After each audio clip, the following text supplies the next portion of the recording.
si vous voulez, on est tellement sollicité, j'allais dire, par des communes du sud, comme on dit, qu'il nous faut effectivement établir des critères de choix, et que je crois que effectivement manifester notre solidarité vis-à-vis de communes, de pays dont sont originaires de nombreux Lyonnais, c'est effectivement, je crois, une bonne chose. Hein. Ça ne veut pas dire, évidemment, c'est pas pour les inciter à retourner dans leur pays, on n'est évidemment pas dans cette logique-là du tout, hein, mais il s'agit simplement d'être solidaire de pays dont de nombreux Lyonnais, qui sont bien sûr Lyonnais, ont gardé des attaches, ont gardé une partie de la culture, et c'est ce qui enrichit justement notre culture, hein, de faire de l'interculturalité. Donc c'est la raison pour laquelle déjà sous le mandat précédent, on a développé des relations avec Rabat au Maroc, ou bien Oran et Sétif en Algérie, et qu'il va nous falloir développer des relations avec la Tunisie. C'est la raison pour laquelle depuis plus longtemps on développe des relations avec Beyrouth, ou bien Yerevan, dont vous savez qu'il y a beaucoup de Libanais, qu'il y a des relations historiques avec le Liban et Lyon, et qu'il y a aussi beaucoup de population arménienne à Lyon, et qu'il y a des relations historiques avec l'Iran. Voilà, ces coopérations ont vraiment du sens,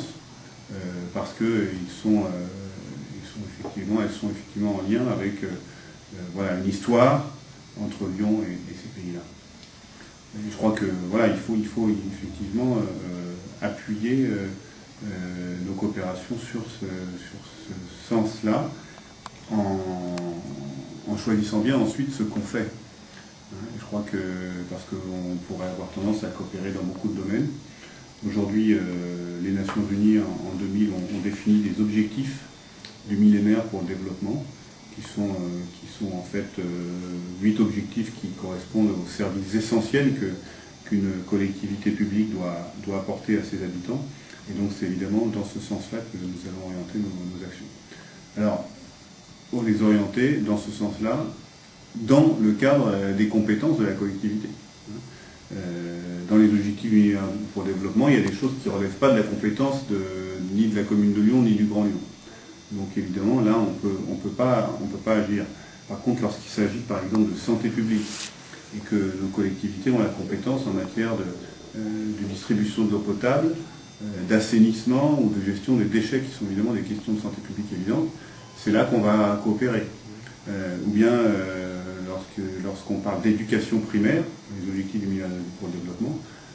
la ville de Lyon est compétente en matière d'éducation primaire, donc ce sont aussi évidemment des champs importants de coopération pour apporter ces services aux habitants, dans un esprit évidemment de renforcement des capacités de la collectivité partenaire. On n'est pas dans une relation néocoloniale ou d'assistance humanitaire, on n'est même plus dans une relation strictement d'assistance technique, même si elle existe, mais bien dans une volonté de coopérer avec la collectivité partenaire pour que cette collectivité partenaire prenne en charge son développement, parce que cette coopération dans laquelle on mobilise nos équipes techniques permet à la ville partenaire effectivement de développer ses services. Encore une fois, la coopération décentralisée, c'est avant tout la mobilisation de nos services, mais bien sûr, ça ne nous interdit pas, dans la limite du budget dont je dispose à la ville de Lyon-Grand Lyon, de soutenir des projets associatifs dans les collectivités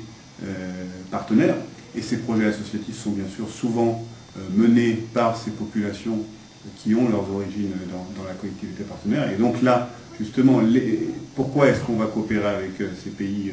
dont sont originaires beaucoup de Lyonnais? C'est parce que ça nous permet justement de les aider, de les soutenir dans leurs initiatives associatives dans leur pays d'origine. Donc ça, c'est une première chose importante. Qu'est-ce que nous, on tire de cette coopération? Au-delà du fait tout simplement qu'on répond à un devoir de solidarité, au-delà du fait qu'on répond aussi à la tradition lyonnaise, qui a une vraie tradition de solidarité, à la fois nationale et internationale, c'est qu'effectivement, on peut s'enrichir, nous Lyonnais, de la culture de ces pays avec lesquels on coopère, soit parce que les populations lyonnaises de ces origines vont organiser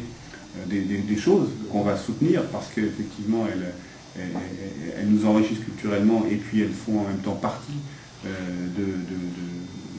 notre politique de coopération, soit parce qu'on va peut-être mobiliser aussi, pourquoi pas, des artistes de la ville d'origine, ce qu'on pourrait faire à Bamako, ce qu'on a fait par exemple avec Ouagadougou, où des artistes ouagalais ont réalisé les lions, vous savez, qui est exposé dans l'ensemble de la ville il y a 3 ans. Voilà des choses qui nous permettent effectivement d'avoir une coopération pas seulement à sens unique, et en même temps de faire vivre l'interculturalité.